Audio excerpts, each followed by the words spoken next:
Hello everyone and welcome back to my channel, or welcome if this is your first time watching. My name is Ellen and in this video I'm going to be doing a book review for Crying in H Mart by Michelle Zauner. For those of you who haven't read Crying in H Mart yet or don't know what it's about, this is a memoir about Michelle's mother and her battle with cancer and how she lost that battle.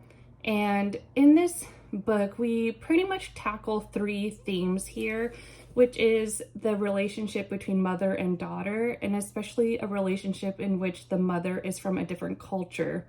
So there is like a little bit of a cultural, well, not a little bit, there is a cultural divide here because Michelle's mother is from South Korea and Michelle was born in Seoul, but under a year old, she moved to Eugene, Oregon. So she grew up American and is not fluent in Korean. So there was a bit of a cultural diversity there, and that played a part in their relationship, as well as, you're right, another theme that we tackle in this book is identity. Because she is mixed race, she's half Korean, half white, she pretty much had an identity issue about whether or not she's Korean enough and does she fit in with Korean culture, and talking about how she didn't really fit in American society, or at least where she was from in Oregon.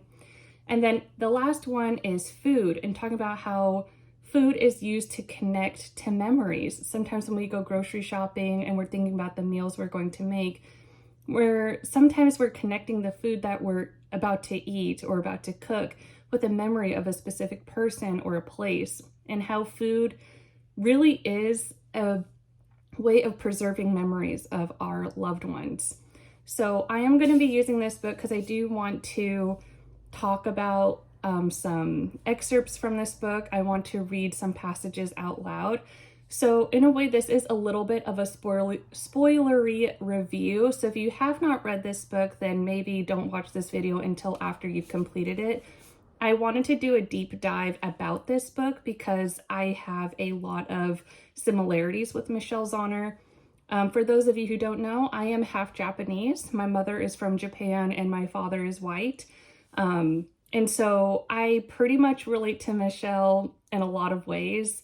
Obviously, my mom's from Japan, not Korea, but other than that, like, we have a lot of similarities. I even grew up in a town just 1 hour away from Eugene. I'm from a town actually called Sweet Home, Oregon, and that is near Albany. And yeah, just an hour away. I've been to Eugene many times, so all the places she talked about in this book, I know exactly what she's referring to. I know the Sunrise Market, the Dietering Orchards, University of Oregon. I know everything that she's talking about. I've been to all those places. So it was really cool to read a memoir from someone who was from my area, and I know exactly what she's talking about in terms of having identity issues growing up in that area because I experienced the same thing. So this is a little bit more personal for me, so that's why I did want to do more of a deep dive review on this one. So if you haven't read this yet, I recommend you hold off on watching this until you do, and I would love to discuss more in the comments on your thoughts and feelings regards to this book. Yeah, I think it's going to be a really fun discussion. So anyway, first I want to talk about food. I want to divide this video into three different parts about in regards to each of the themes. So first I'm going to talk about food, then I'm going to be talking a little bit about the mother-daughter relationship, and then the mixed race identity. So from the very beginning, Michelle is talking about shopping in H Mart. So H Mart is like a Korean or Asian chain of grocery stores, and she often goes to H Mart to buy the ingredients that she grew up with to make the food that she really loves, the stuff that her mom used to make. And on page 8, she wrote, "I wonder how many people at H Mart miss their families. How many are thinking of them as they bring their trays back from the different stalls? If they're eating to feel connected, to celebrate these people through food. Which ones weren't able to fly back home this year or for the past 10 years? Which ones are like me, missing the people who are gone from their lives forever?" And this just really hit home for me because my mom, she didn't start going back to Japan on a more regular basis until I was about 6 years old, I want to say. When I was born, I have 3 older siblings. So my mom had a period of time where she didn't go back to Japan very much when she was raising me and my 3 siblings. My oji-chan and oba-chan, my grandpa and grandma, they would come over and visit during the summers and spend time with us. But it wasn't until I was about 6-ish that my mom started to go back by herself. And those trips were very important to her. So I know she had that guilt too on not being able to visit back home very much and being homesick for the food that she really wants to eat but wasn't really available. So then on the next page, on page 10, we're talking about when she's at H Mart. She wrote, "So when I go to H Mart, I'm not just on the hunt for cuttlefish and 3 bunches of scallions for $1. I'm searching for memories. I'm collecting the evidence that the Korean half of my identity didn't die when they did." So again, talking about food, and in this case, a little bit of identity too, how food can connect us to not only memories, but also who we are as people. So when she wrote that she's not just on the hunt for cuttlefish, it's like the fish itself, it's more personal to her because it's connection to memories of when her mother made that dish for her. It's not just finding a random recipe online and then making it and going to the store and trying to find it. It's on the search for that because she's searching for a specific memory of when she ate that with her mom. And I just think that's so powerful because I've felt the same way. I know my mom has felt the same way too. My oba-chan was an amazing cook. My grandma, she used to work in a restaurant as a chef. And so she made really amazing Japanese cuisine, so many amazing side dishes. And anytime I think of gobo, which is a vegetable specific to Japan, it's like burdock root, my oba-chan just made the best kimpira gobo or like nishime or chikuzeni. That's something my mom says she really misses, is my oba-chan's chikuzeni. And so it's really important, like how food can really keep us connected to our loved ones even when they aren't here anymore. And Michelle also talked about too, like her mother wasn't a particularly warm person if we're comparing what a warm person looks like in terms of Western culture versus Eastern culture. Whenever Michelle would get injured, her mom would almost blame her, like, well, why'd you climb that tree? Like, why were you stupid enough to climb that tree? When Michelle's like, holding her leg and had a scrape. It didn't seem like she cared, but she actually did in her own way. Like she's almost angry at the fact that her daughter got hurt. So instead of comforting her, she's like blaming her. Despite that, Michelle felt the most loved by her mom through food because her mom, in terms of being strict, I guess she was a pretty strict lady, but in terms of food, she was more free. Like, just try everything once, but I'm not going to force you to eat. I'm not going to force you to finish everything on your plate, but just try it once. And food was how she showed her love to Michelle. Like, she remembered how Michelle liked to eat things in a certain way, what sauces she liked, how she liked it cooked. And so that really brought a lot of precious memories to Michelle. There was a point in the book where when her mother was diagnosed, they found like a cancer in her stomach. I don't quite remember what kind of cancer that was, but one of her mother's friends, she is a full Korean lady, but she came from Georgia, I believe. She was living in Georgia with her husband. So her mother's friend Kai, K-Y-E, I don't know how to pronounce that. I'm just gonna say Kai, and I'm so sorry if I'm totally mispronouncing that. But her mother's friend came to help take care of Michelle's mother and be like an additional caretaker beyond Michelle and her father. And Michelle was wanting to learn how to make more of the Korean cuisine. And the friend was just kind of like, don't worry about this. I'll make this, and you just worry about food for you and your father. And so this was really off-putting to Michelle. Like on page 98, she wrote, I wondered if I should try to explain how important it was to me that cooking my mother's food had come to represent an absolute role reversal, a role I was meant to fill. She felt kind of gypped out of the opportunity to learn how to make the food that her mother made for her. and she wanted to show that love and care that her mother gave to her. She wanted to give that back to her mom through her own cooking, but didn't really get the opportunity to really learn how to make it. So I feel really bad for her that she didn't have that chance. So those are just a few examples about food and how food just plays an important role in connecting with our loved ones, remembering like, oh, when grandma used to make that food, or when grandpa, would make this on the barbecue. It's really special to remember the food that our loved ones used to make and the memories we shared at the table. So I really like that she made food an important component in her memoir. In terms of the mother and daughter relationship now, I want to kind of talk about some things. I feel like the cultural diversity really played a big role in the mother-daughter relationship. And I think in some ways I can kind of relate to that as well. I am very, very close to my mom. Of course, we have like our regular things here and there, like our little differences, but overall, we've always had a pretty strong relationship. Unfortunately, that was not necessarily the case for Michelle and her mother. When Michelle was younger, she was very close to her mother. She would cling to her and always did whatever she could to please her, but she never really felt like she was quite good enough. Her mom loved perfection, always tried to keep her clothes neat. Like she would have the same clothes for forever and it would look like it was never worn. Again, like her mother would yell at her if she got injured. And so food was like the one thing that they could really bond over. Like they didn't really fight much about food.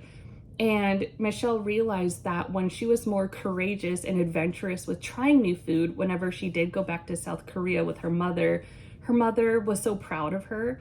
And so that encouraged Michelle to keep being adventurous with her food, to not say no to trying anything at least once.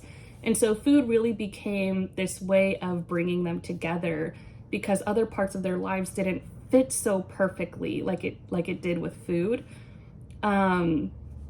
There was a point in the book where Michelle went through a really tough point as a teenager, like junior, senior year. She started to get into a lot of trouble, sneaking out, smoking, skipping school, and that really angered her mother. And they ended up having a big fight. Her mom was really into skincare. In case you don't know, in Japan and Korea especially, I know like there is a huge Korean and Japanese skincare. The culture for Japan and Korea that I know of is they are very big on skincare, very big on taking care of your skin, wearing sunscreen every day, trying to prevent like the fine lines and wrinkles, making sure you're drinking enough water. Very, very important to take good care of your skin. And that's something that I kind of inherited from my own mother, is doing my best to take care of my skin. And so her mom would order a bunch of skincare products and she would get upset when Michelle wasn't really taking good care of her skin. And they ended up having, like one of like their big fights that they had, it really brought out like those differences. Like Michelle almost thought like her mom was in a way like materialistic. Like she didn't say that so much, but it almost seemed like Michelle felt like her mom cared too much about certain things, and Michelle's just like, well, I have better things to worry about than worrying about this. And that would of course anger her mother. And so there's just this big divide on priorities, and Michelle didn't understand why her mother cared so much about certain things, and vice versa. Her mom didn't understand Michelle's point of view either. So Michelle really touched on that in her memoir, like the discord that her and her mother had with each other. And it was so heartbreaking to read about that, because, of course I've had like some fights with my own mom and there's been like some cultural differences, but I think it was just really hard for Michelle and her mother to understand that they both just had different priorities on what they cared about. They each had a valid reason for caring about what they did, but they just couldn't see eye to eye. And it really wasn't until Michelle moved to Philadelphia, where they're literally across the country from each other, that they could start to heal that relationship again and start appreciating each other again. And sadly, right as they were starting to repair their relationship, that's when her mother got diagnosed with cancer. So now in terms of identity, like this is the section where I connected with Michelle the most because as I explained earlier, I am half Japanese, half white. So I know exactly what it's like to feel like you don't quite fit in. Like when, I'm sure this is what she kind of talked about in terms of Korea, but whenever she went back to Korea, people could tell that she wasn't full Korean. She didn't have the full look of being Korean, and people would just assume she was a foreigner until her mother stood next to her. And she explained how her mother standing next to her over almost like gave like validity, like, see, yes, I am part Korean. I do belong here. And it's almost like we always have to prove that we belong there. Like we don't feel authentic enough because we're not full. And I feel like now, like if you're in a bigger city, you tend to blend in more if you're half of anything, or if you're like Asian, African American, Hispanic. Like I feel like in cities, you don't stand out as much. But when you grow up in a smaller kind of town like Michelle and I did, we very much were the well, there was not many of us. It really was obvious that we would be treated a little bit different. And I think, like, honestly, if any of my classmates from high school are watching this video, they probably didn't even realize that I was feeling this way, but I very much felt different from other people. And especially learning about like World War II and stuff, just having people joke like, hey, Ellen, you know, whose side are you on? Just totally inappropriate commentary that people from my school thought it was funny, but in reality it was very offensive and it would really hurt my feelings. And it got to the point where I didn't even want to watch anime or read manga because then I would stand out too much as like the Asian girl, the Japanese girl.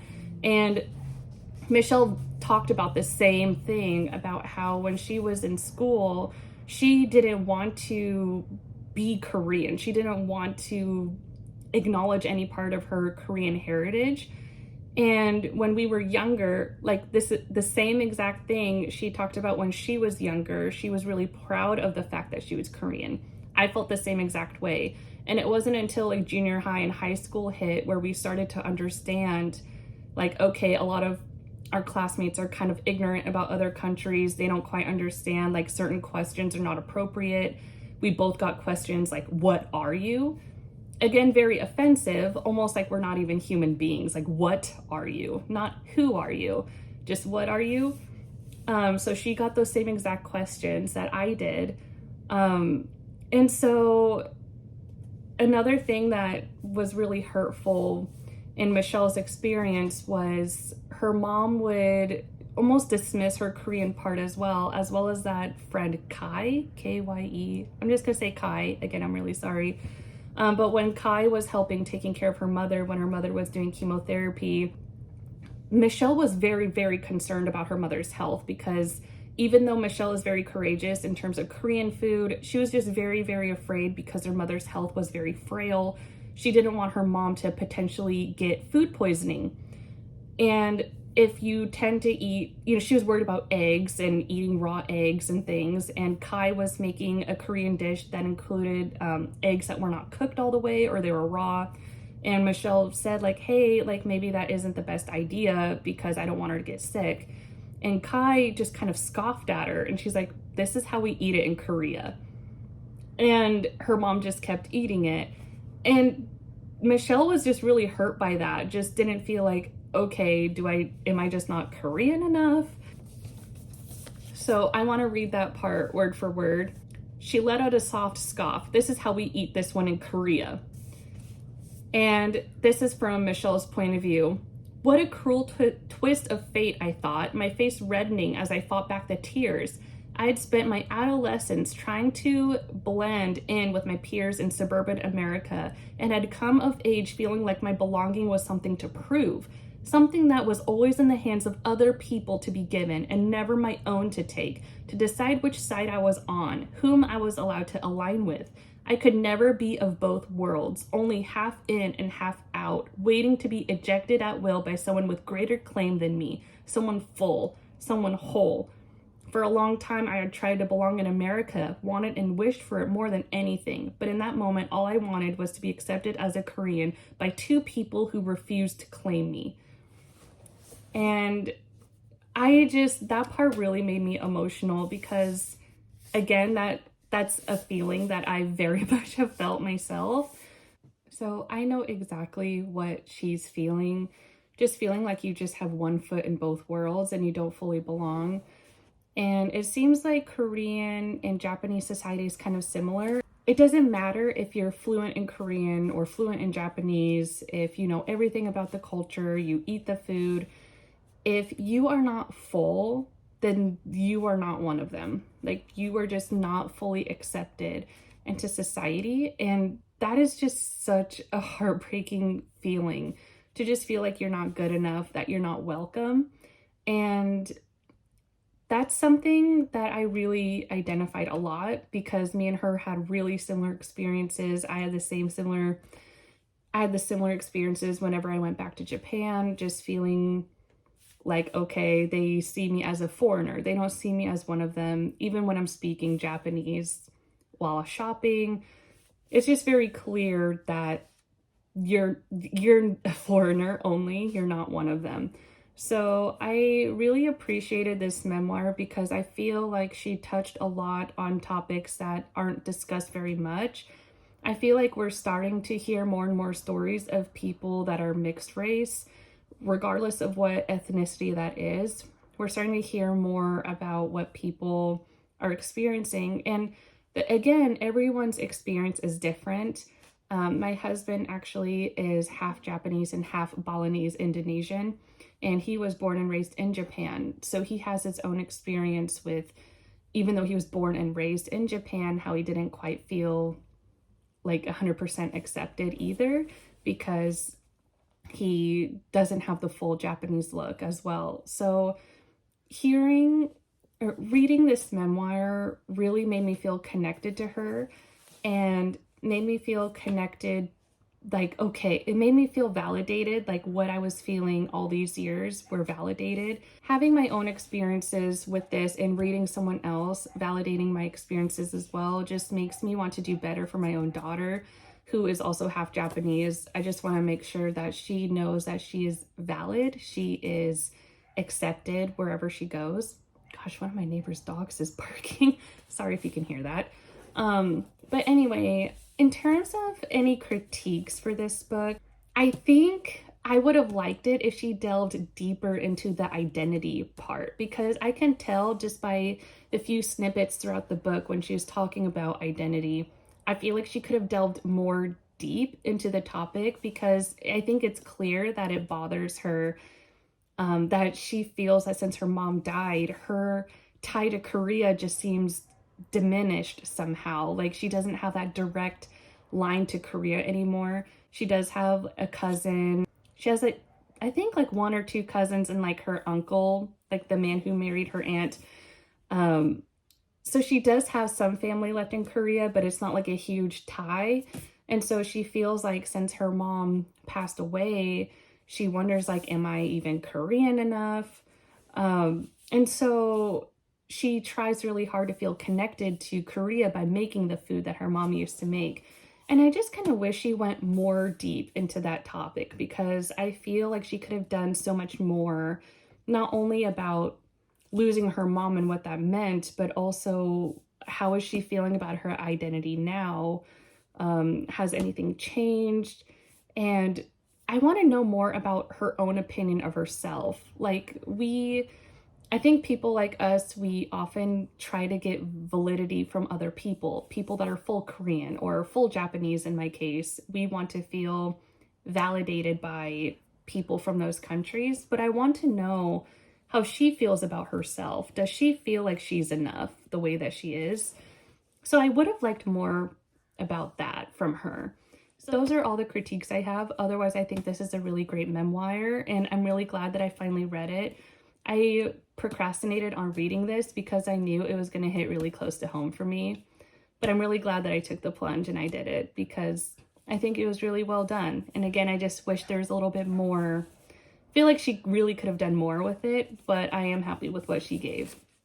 So I hope that you guys enjoyed this video, and I hope I encouraged you to pick this up. I think this is a very important topic for anyone to read about, especially if you're in America or you're living in a more diverse place.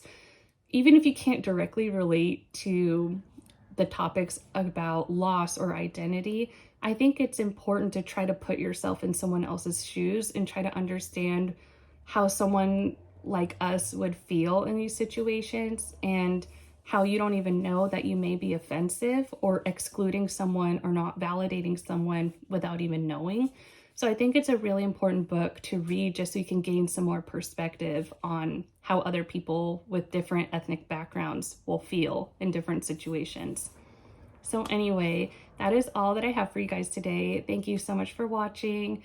Please hit like and subscribe if you want to. I try to post once a week. So I will see you guys in the next one. Bye.